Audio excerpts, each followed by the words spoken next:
Olá, eu sou o monitor Eric Seger, da disciplina de Pesquisa em Educação Física, e eu vou apresentar uma aula sobre pesquisa qualitativa, apresentando brevemente alguns métodos. Eu vou falar sobre etnografia, estudo de caso, pesquisação, relato de experiência, fenomenologia e grounded theory, que é teoria fundamentada em dados. As características gerais da pesquisa qualitativa têm a ver com significados de experiências individuais, significado social, historicamente construídos, com o objetivo de desenvolver uma teoria ou um padrão com perspectivas reivindicatórias ou participatórias.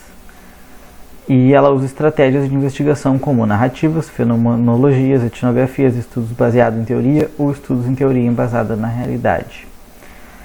Então ela parte de um fenômeno que tem a ver com como a sociedade se organiza, com experiências individuais, com experiências coletivas, com sociedades, culturas, etc. E tem esses diversos métodos citados para poder interpretar, significar, criar uma teoria sobre essas experiências. A etnografia, ela se originou de, primeiramente, antropólogos que analisavam diários de campo de pessoas que saíam e presenciavam a vida de povos originários. Eles não iam lá conviver com os povos, e sim analisavam os diários e relatos de quem tinha feito esse tipo de viagens. Uma questão sobre o termo índio ou indígena, mas mais especificamente índio, é que não se usa esse termo por conta dele ser um termo que exotifica e é uma visão externa, uma visão da população eurocentrada, branca, que designou os povos originários dessa forma. Então por isso que se fala povos originários em referência a esses povos, mas sem designar de uma maneira errada, né, a partir de uma visão eurocêntrica. Mas então a etnografia passou por mudanças, como por exemplo, então os antropólogos passaram a participar da vida dos povos originários e a metodologia foi reconfigurada. Tinha uma observação participante e entrevistas em que se passava bastante tempo convivendo no cotidiano, no dia a dia, com a população, e não só um pesquisador que analisa os escritos de outra pessoa, né? Em 1920 e 30 passou a utilizar também esse método para grupos especiais, para tribos urbanas, né? Grupos sociais que não necessariamente eram povos de outra região, povos originários, etc. Então, a etnografia é um método de investigação pelo qual se aprende o modo de vida de uma unidade social concreta. Através da etnografia se persegue a descrição ou reconstrução analítica de caráter interpretativo da cultura, formas de vida, estrutura social do grupo investigado. Então a etnografia lida bastante com aprender sobre o modo de vida de um povo, de um grupo, de um recorte de uma sociedade, interpretando cultura, formas de vida, etc.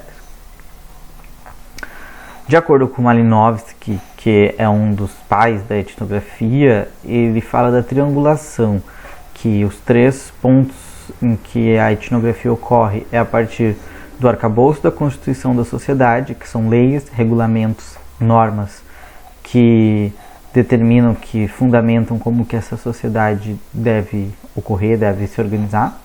Os imponderáveis da vida, que são coisas da vida cotidiana, das relações, como que aquela vida ocorre ali no todos os dias. Por isso que é importante o pesquisador estar lá presenciando essa vida cotidiana para poder observar essas interações que não são descritas pela norma em si, né? Que não está lá escrito na lei, na regulamentação de uma sociedade, mas está ali presente no cotidiano.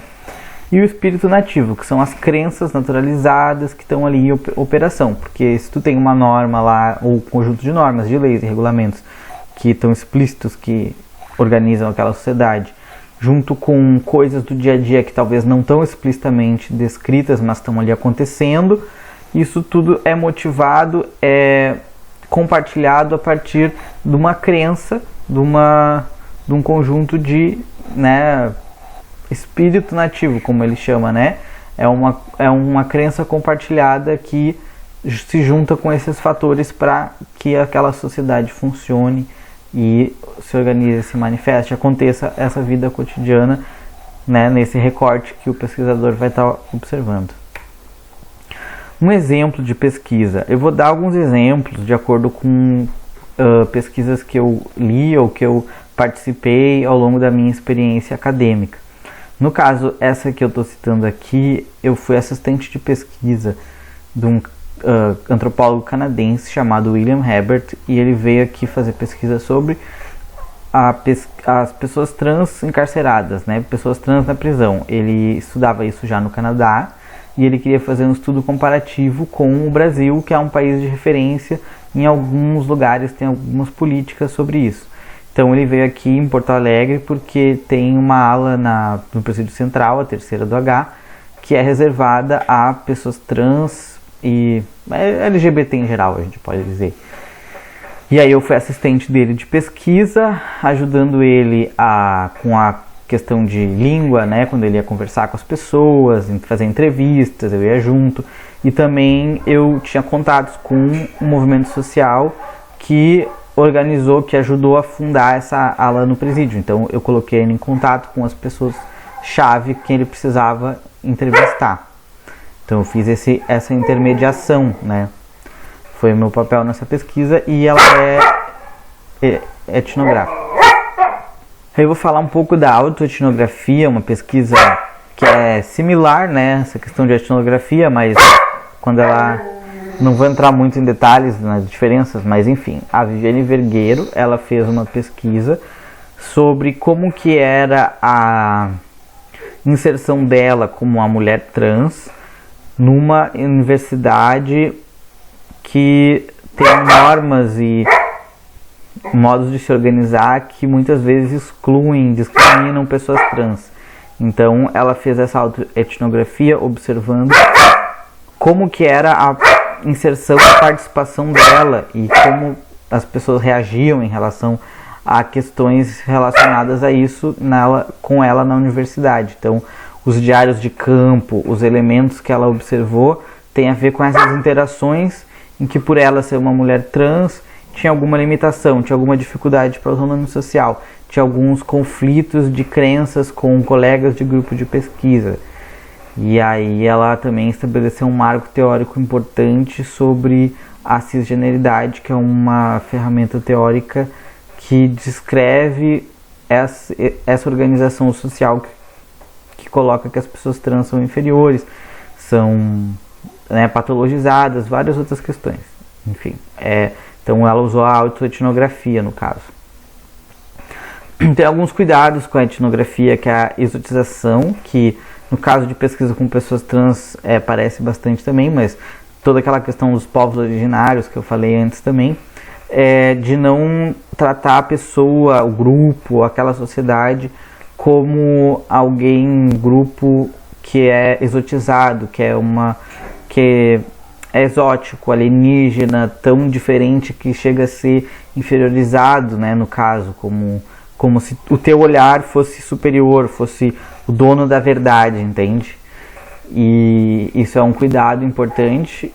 E ele está junto com a questão do feedback, porque quando tu realiza essa etnografia, é legal tu dar um retorno para essa população que tu está fazendo essa interação, né? Então, quando tu escreve sem te preocupar se aquele resultado da tua pesquisa está dialogando com a população, se ele traz algum benefício, se ele minimamente faz sentido, inclusive, com aquela população, aquele grupo, aquela sociedade que acolheu quem estava lá fazendo a etnografia, aí seria uma questão desrespeitosa, né? Então, é importante tu dar esse feedback tendo essa noção de respeito com essa cultura, essa população que acolheu a presença do pesquisador ali, ou pesquisadora. Estudo de caso, outro método, né? ele escolhe um ponto inicial, que é uma situação muito específica, que se destaca, e o tema vai se afirmando e delineando ao longo do avanço do projeto, né? A partir dessa situação específica, vai investigando mais pormenorizadamente o que aparece de temática em relação a como se estrutura essa situação específica. Ela pode contar com observação, entrevista, depoimentos e também medidas e testes. Tipos de estudo de caso. Tem um estudo de caso único, em que se pensa um caso que é muito raro, único assim, né? Que não é algo repetido. Talvez um exemplo para isso, por exemplo, seria estudar questões envolvendo Michael Phelps, que é alguém que se diz que tem características fisiológicas muito individuais, que ajudam ele lá a nadar melhor, mais rápido. Então seria possivelmente um estudo de caso único, entender por que o Michael Phelps tem essas características e como elas se relacionam com o desempenho. Tem o estudo de caso institucional, que tem a ver com uma organização ao longo do tempo, e aí eu vou dar alguns exemplos que eu acho que se encaixam um pouco com esse método, que é A História da Loucura e Vigiar e Punir, que são duas obras do Michel Foucault. A primeira, A História da Loucura, ele investiga manicômios ao longo do tempo, como que se constitui, o que é louco, loucura, etc. E o Vigiar e Punir, ele estuda prisões. Então, e Vigiar e Punir é o que é mais estudado na educação, né? E ele estuda como essa instituição existe, regula, como são as normas, o que é o objetivo, como se faz a docilização dos corpos, né, através das normas nessas instituições. E eu também citei ali como exemplo a Bárbara Pires, que estudou as políticas de verificação de sexo e gênero no esporte, em relação à intersexualidade, doping e, né, protocolos e resoluções. Então, nesse caso, um estudo de caso institucional poderia ser considerado como que a instituição do esporte lida com casos de atletas intersexo, por exemplo. E aí tem alguns casos que, no caso, a Bárbara Pires vai falando ali sobre a Edna Nancy, por exemplo, para quem lembra da Edna Nancy, a Caster Semenya, umas outras corredoras e tal, como que a instituição lida com esses casos.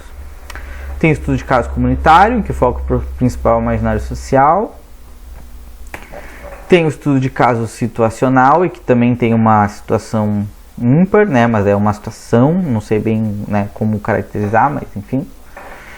E tem estudos de casos múltiplos, que daí eu trago um exemplo que foi da Meg Rayara Gomes de Oliveira, que estudou os casos, né, como que se constitui os professores negros e gays na rede pública de educação.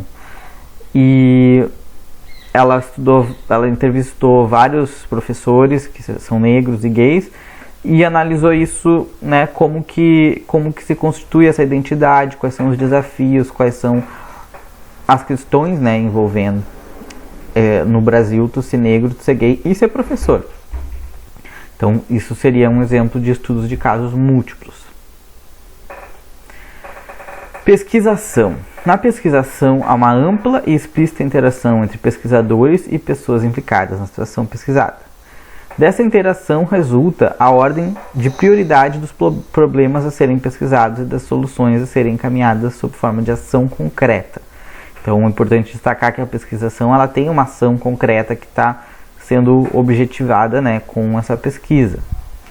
O objeto de investigação não é constituído pelas pessoas, e sim pela situação social e pelos problemas de diferentes naturezas encontradas na situação. Então, diferente de uma pesquisa em que tu foca em pessoas, né, que vão falar os problemas, tu analisa uma situação social, que é algo mais complexo, que envolve relação entre instituição, pessoas, povos, normas, etc. O objetivo da pesquisação consiste em resolver, ou pelo menos em esclarecer os problemas da situação observada. Há durante o processo um acompanhamento das decisões, das ações e de toda a atividade intencional dos atores da situação. A pesquisa não se limita a uma forma de ação, que é um risco de ativismo, de acordo com o livro-texto, e pretende-se aumentar o conhecimento dos pesquisadores e o conhecimento ou nível de consciência das pessoas e grupos considerados. Isso é importante. Eu acho que se refere a, por exemplo, tu ter somente já uma ideia pré-determinada como uma possível resolução, E, na verdade, é importante manter em mente multiplicar, aumentar o conhecimento, complexificar, né, e não reduzir, no caso. Precisa ser utilizado um marco teórico adequado, de acordo com a situação que está sendo investigada, né? As hipóteses são suposições propostas pelo pesquisador ou pela pesquisadora para solucionar o problema de pesquisa. É realizado um seminário com participação colaborativa de diversos atores. E então se formula soluções, diretrizes a partir de toda essa interação para executar então aquela proposta de ter uma ação ou uma proposta de esclarecimento, de ação, de multiplicação do conhecimento relativo a essa situação.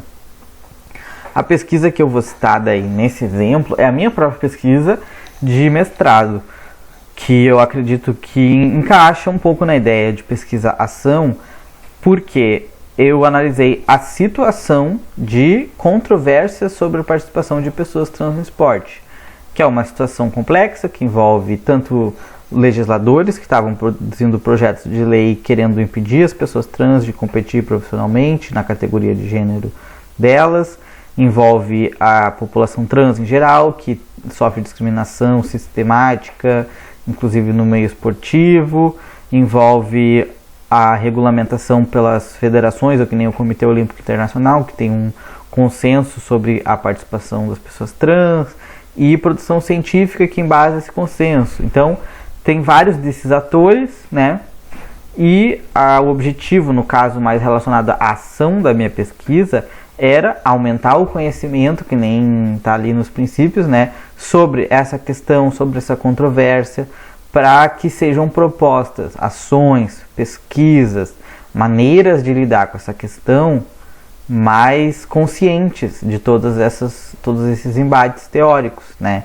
Então é uma pesquisa que tinha como objetivo sim produzir algo esclarecedor, algo que fosse melhorar essa controvérsia, né? Então tinha um pouco essa responsabilidade de eu entregar para o movimento social, que foi também um dos atores envolvidos, né?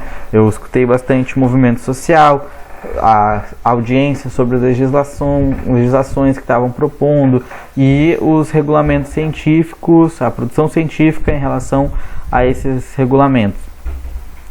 E no fim, enfim, né?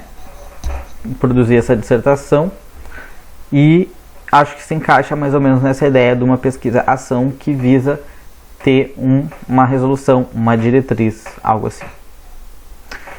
Relato de experiência.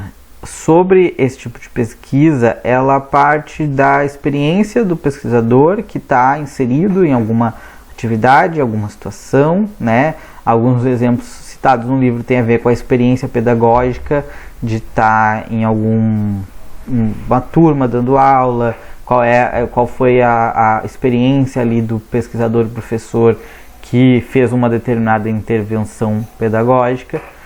Mas eu vou citar aqui como exemplo o conceito de escrevivência da Conceição Evaristo, que eu acho muito importante aqui no Brasil conhecer, que tem a ver com como a experiência das pessoas, né, e no caso especificamente da Conceição Evaristo, a experiência de mulheres negras tem uma materialidade, não só das mulheres, mas de pessoas negras em geral, né? Tem uma materialidade que pode ser transformada em conhecimento, em conceito, através da escrevivência, que é o que ela chama. Ela pegou um pouco a inspiração junto com a Patricia Hills Collins, que é uma autora dos Estados Unidos, que também afirma como essa materialidade da vivência de mulheres negras em relação ao feminismo, por exemplo, é diferente da experiência material do mundo das mulheres brancas, e isso faz diferença na análise, né? Faz diferença, tu tem que conseguir transformar isso em parte de como tu faz o conhecimento. E aí uma pesquisa também nesse tipo de metodologia seria o Bruno Santana, que escreveu sobre a trajetória de um homem trans no curso de licenciatura em Educação Física, né? Então ele, a partir da experiência dele, ele narra a sua experiência transformando isso em uma produção de conhecimento, né? E tá disponível ali na internet, naquele link ali, se alguém quiser olhar. Acho que tem bastante a ver, no caso, com o trabalho de conclusão, né, que é o projeto que a gente está fazendo nessa disciplina. E, enfim, pode ser interessante também, tem a ver com educação física e tal, curso, formação em educação física. A pesquisa fenomenológica, o pesquisador identifica a essência das experiências humanas em relação a um fenômeno, né? Então, o pesquisador, ele fala com pessoas que passaram por um determinado fenômeno para, a partir dessa escuta, dessa experiência, desse fenômeno específico, ele retira essa essência do que caracteriza essas experiências vividas, né? Então, tem muito a ver com filosofia, com psicologia, né? Um pequeno número de sujeitos que daí tem um envolvimento bem intenso com essa experiência na qual o pesquisador visa produzir sobre. E Grounded Theory, a teoria fundamentada em dados. Nessa metodologia, o pesquisador ou pesquisadora deriva uma teoria geral, abstrata, a partir de um processo, ação ou interação, embasado pela visão dos participantes do estudo. Então, a partir dessa interação com os participantes que vão estar falando sobre um processo, uma ação, etc., sobre alguma situação, o pesquisador vai derivar uma teoria geral abstrata que explique aquelas vivências, situações, etc., né? Envolve a coleta de múltiplos tipos de dados, refinamento desse material e o estudo da relação entre essas categorias de dados para depois formar essa teoria geral e abstrata. Tem uma sugestão didática do autor John Creswell, que é um dos autores que eu uso na referência para essa aula, que ele relaciona, de acordo com o método, um verbo que dá a ideia mais ou menos de cada método, né? Então, ele falou do método que é narrativa, que não está exatamente explícito aqui, mas talvez seja mais parecido com relato de experiência, né? Que seria reportar ou refletir sobre as histórias, isso seria narrativa, descrever a essência da experiência, a fenomenologia, como tu poderia descrever, né, a tua pesquisa, descobrir, Grounded Theory, teoria fundamental de dados, procurar entender a etnografia e explorar o processo, que é o estudo de caso.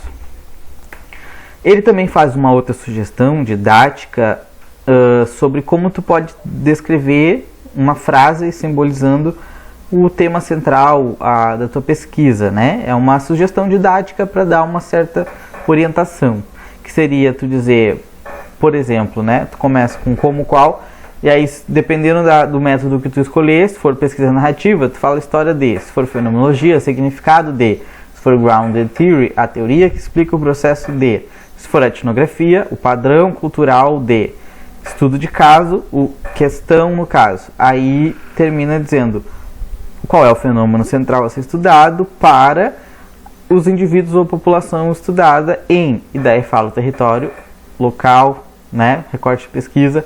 Eu vou mostrar então uns exemplos de frases usando esse sistema, a partir de uma temática que apareceu numa das aulas, que foi a aula de Pilates e pessoas com anemia ou doença falciforme, né? Então, usando aquela estrutura didática ali que o John Creswell sugere, se eu fosse fazer uma pesquisa sobre aula de Pilates e pessoas com anemia falciforme, usando a fenomenologia, eu diria: qual é o significado da aula de Pilates para pessoas que têm doença anemia falciforme e praticam Pilates na escola X, né?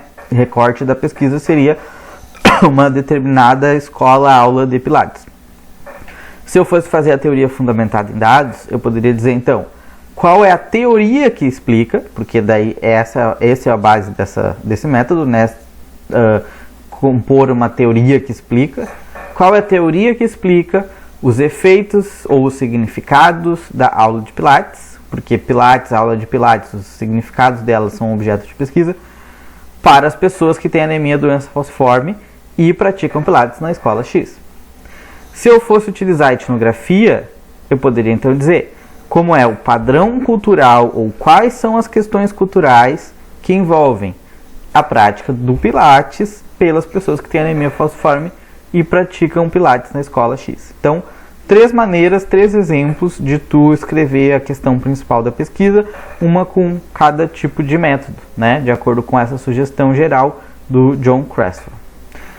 As referências que eu usei para essa aula foram o livro-texto do Aldo Gaia, né? Que é o livro-texto da disciplina, e o John Creswell, projeto de pesquisa, métodos qualitativos, quantitativo e misto, né?